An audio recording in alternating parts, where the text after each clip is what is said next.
Hi friends, welcome to our channel. ಮರಗಳ ಪೈಕಿ ಪೂಜನೀಯ ಮತ್ತು ಔಷಧೀಯ ಗುಣಗಳನ್ನು ಹೊಂದಿರುವ ಅತ್ತಿ ಮರ ಇತ್ತೀಚೆಗೆ ಕಾಣಸಿಗುವುದು ಅಪರೂಪವಾಗುತ್ತಿದೆ. ಧಾರ್ಮಿಕವಾಗಿ ಈ ಮರಕ್ಕೆ ಹೆಚ್ಚಿನ ಮಹತ್ವವಿದೆ. ನವಗ್ರಹದಲ್ಲಿ ಅತ್ತಿ ಮರವು ಶುಕ್ರ ಗ್ರಹಕ್ಕೆ ಸಂಬಂಧಿಸಿದೆ.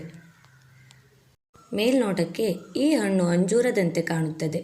ಇದರ ಹಣ್ಣು, ಬೇರು, ತೊಗಟೆ ಎಲ್ಲವೂ ಒಂದೊಂದು ರೀತಿಯ ಔಷಧೀಯ ಗುಣವನ್ನು ಹೊಂದಿದೆ.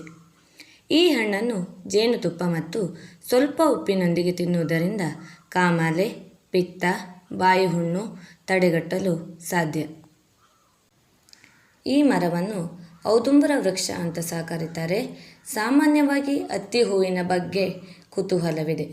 ಅದು ಅರಳುವುದು ಯಾರ ಕಣ್ಣಿಗೂ ಗೋಚರಿಸುವುದಿಲ್ಲ. ಕಾಯಿ ಮತ್ತು ಹಣ್ಣು ಮಾತ್ರ ನಮಗೆ ಕಾಣುತ್ತದೆ. ಈಗಷ್ಟೇ ಅತ್ತಿ ಮರದಿಂದ ಅತ್ತಿಕಾಯಿಯನ್ನು ಕೊಯ್ಕೊಂಡು ಬಂದಿದ್ದೇವೆ. ಅತ್ತಿಕಾಯಿ ಪಲ್ಯ ಮಾಡೋಣ ಬನ್ನಿ. ನೋಡಿ ಫ್ರೆಂಡ್ಸ್, ಈಗ ಅತ್ತಿಕಾಯಿನ ತೊಳೆದು ಇಟ್ಕೊಂಡಿದ್ದೇವೆ. ಈಗ ಅದನ್ನು ಕೊಯ್ಬೇಕು. ಕೊಯ್ಯೋಕ್ಕಿಂತ ಮುಂಚೆ ಒಂದು ಪಾತ್ರದಲ್ಲಿ ನೀರು ತೆಗೆದಿಟ್ಕೊಳ್ಬೇಕು, ಇಲ್ಲದಿದ್ದರೆ ಅದ್ರ ಚೆಗರು ಬಿಡತ್ತೆ. ಹಾಗಾಗಿ ಅದನ್ನು ಕೊಯ್ದ ತಕ್ಷಣ ನೀರೊಳಗೆ ಹಾಕಬೇಕು. ಈಗ ಕೊಯ್ಯೋಣ ಫ್ರೆಂಡ್ಸ್. ನೋಡಿ, ಕೊಯ್ತಾ ಇದ್ದೀವಿ. ನೋಡ್ಬೋದು, ಒಳಗೆ ಈ ಥರ ಉಂಟು. ಝೂಮ್ ಮಾಡಿ ತೋರಿಸ್ತೀನಿ. ನೋಡ್ಬೋದು, ಹೀಗೆ ಎಲ್ಲ ಕಾಯಿಯನ್ನು ಕೊಯ್ಕೊಳ್ಬೇಕು. ನಿಮಗೆ ಯಾವ ಥರ ಬೇಕೋ ಅದೇ ಥರ ಕೊಯ್ಬೋದು. ಇದನ್ನು ಜಜ್ಜಿ ಕೂಡ ಹಾಕ್ತಾರೆ ಫ್ರೆಂಡ್ಸ್. ನೋಡಿ, ಈ ಥರ ಕೊಯ್ಬೇಕು. ನೋಡಿ ಫ್ರೆಂಡ್ಸ್, ಎಲ್ಲ ಹತ್ತಿಕಾಯಿನ ಕೊಯ್ದು ನೀರೊಳಗೆ ಹಾಕಿ ಇಟ್ಟಿದ್ದೀವಿ. ನೋಡ್ತಾ ಇರ್ಬೋದು ನೀವು. ನೋಡಿ ಯಾವ ಥರ ಇದೆ ಅಂತ ನೋಡ್ಬೋದು. ಹತ್ತಿಕಾಯಿಯ ಪಲ್ಯ ಮಾಡಲು ಬೇಕಾಗುವ ಸಾಮಗ್ರಿಗಳು: ಒಂದು ದೊಡ್ಡ ಈರುಳ್ಳಿ, 4 ಹಸಿಮೆಣಸು, 1 ಟೊಮ್ಯಾಟೊ, 2 ಒಣಮೆಣಸು, ಸ್ವಲ್ಪ ಕರಿಬೇವಿನ ಸೊಪ್ಪು, 5-6 ಎಸಳು ಬೆಳ್ಳುಳ್ಳಿ, ಸ್ವಲ್ಪ ಒಗ್ಗರಣೆಗೆ ಸಾಸಿವೆ, ಹಾಗೇನೆ ಸ್ವಲ್ಪ ಶುಂಠಿ. ನೋಡಿ, ಈಗ ಕುಕ್ಕರಿಗೆ ಹಾಕ್ತಾ ಇದ್ದೀವಿ. ಈಗ ಹತ್ತಿಕಾಯಿನ ಉಪ್ಪು ಮತ್ತು ಅರಿಶಿನ ಹಾಕಿ ಬೇಯಿಸ್ಕೊಳ್ಬೇಕು. 2 ವಿಸಿಲ್ ಬರುವಷ್ಟು ಬೇಯಿಸ್ಕೊಳ್ಬೇಕು.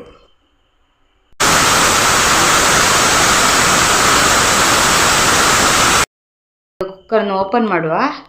ನೋಡಿ, ಚೆನ್ನಾಗಿ ಬೆಂದಿದೆ. ನೋಡ್ಬೋದು ನೀವೀಗ. ಅದನ್ನು ತೆಗೆದು ಇನ್ನೊಂದು ಪಾತ್ರೆಗೆ ಹಾಕೊಳ್ಳುವ. ಈಗ ಇನ್ನೊಂದು ಪಾತ್ರೆಗೆ ಹಾಕೊಳ್ಳುವ ಇದನ್ನು, ನೀರನ್ನು ಬಸಿದು.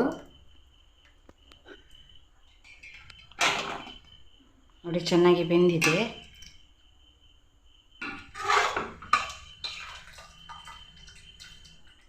ನೋಡ್ಬೋದು ನೀವು. ಮೊದಲಿಗೆ ಗ್ಯಾಸ್ ಆನ್ ಮಾಡಿ ಒಂದು ಬಾಣಲೆ ಇಟ್ಕೊಳ್ಬೇಕು. ಬಾಣಲೆ ಸ್ವಲ್ಪ ಬಿಸಿ ಆದಮೇಲೆ ಎಣ್ಣೆ ಹಾಕಬೇಕು. ಸ್ವಲ್ಪ ಹಾಕ್ಕೊಳ್ತಿದ್ದೀನಿ. ಎಣ್ಣೆ ಸ್ವಲ್ಪ ಬಿಸಿ ಆಗಲಿ. ಒಗ್ಗರಣೆಗೆ ಸ್ವಲ್ಪ ಸಾಸಿವೆ,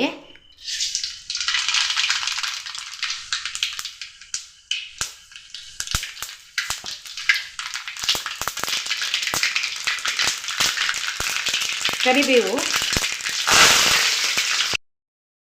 ಆದಮೇಲೆ ಬೆಳ್ಳುಳ್ಳಿ ಸ್ವಲ್ಪ ಫ್ರೈ ಆಗಲಿ. ಈಗ ಒಣಮೆಣಸು,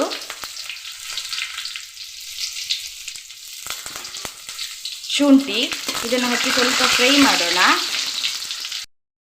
ಈಗ ಈರುಳ್ಳಿ ಹಾಕೊಳ್ಳೋಣ. ಈರುಳ್ಳಿ ಸ್ವಲ್ಪ ಫ್ರೈ ಆಗಲಿ.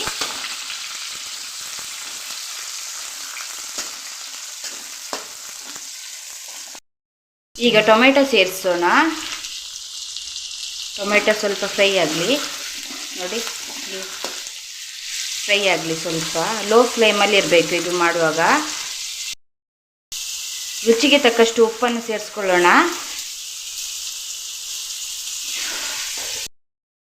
ನೋಡಿ, ಈಗ ಹಾಕ್ಕೊಳ್ತಿದ್ದೀನಿ.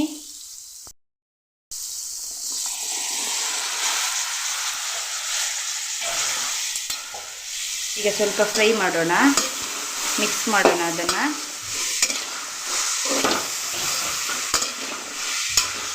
ಚೆನ್ನಾಗಿ ಮಿಕ್ಸ್ ಮಾಡಬೇಕು.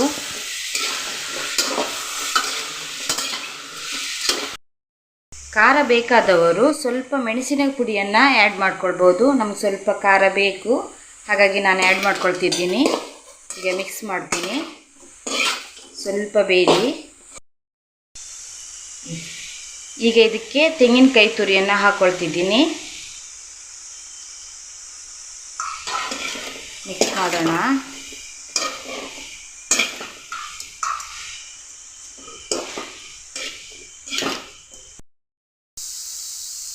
ಇದೀಗ ಚೆನ್ನಾಗಿ ಬೆಂದಿದೆ. ನಮ್ಮ ಪಲ್ಯ ರೆಡಿಯಾಗಿದೆ. ಇವಾಗ ಸರ್ವ್ ಮಾಡೋಣ. ಈಗ ಅದನ್ನು ಒಂದು ಪಾತ್ರೆಗೆ ಹಾಕ್ಕೊಳ್ತಿದ್ದೀನಿ. ನೋಡ್ಬೋದು ನೀವು ಎಷ್ಟು ಚೆನ್ನಾಗಿ ಬೆಂದಿದೆ. ಔಷಧೀಯ ಗುಣವುಳ್ಳ ಹತ್ತಿಕಾಯಿಯ ಪಲ್ಯ ರೆಡಿಯಾಗಿದೆ. ಇದನ್ನು ಅನ್ನದ ಜೊತೆಗೆ ಮತ್ತು ಚಪಾತಿ ಜೊತೆಗೆ ಚೆನ್ನಾಗಿ ಆಗುತ್ತೆ ತಿನ್ನಲಿಕ್ಕೆ. ಈ ವಿಡಿಯೋ ನಿಮಗೆ ಇಷ್ಟ ಆದರೆ ಲೈಕ್ ಮಾಡಿ, ಕಮೆಂಟ್ ಮಾಡಿ, ಶೇರ್ ಮಾಡಿ, ಹಾಗೆ ನಮ್ಮ ಚಾನಲ್ನ ಸಬ್ಸ್ಕ್ರೈಬ್ ಮಾಡಿ. Thank you friends.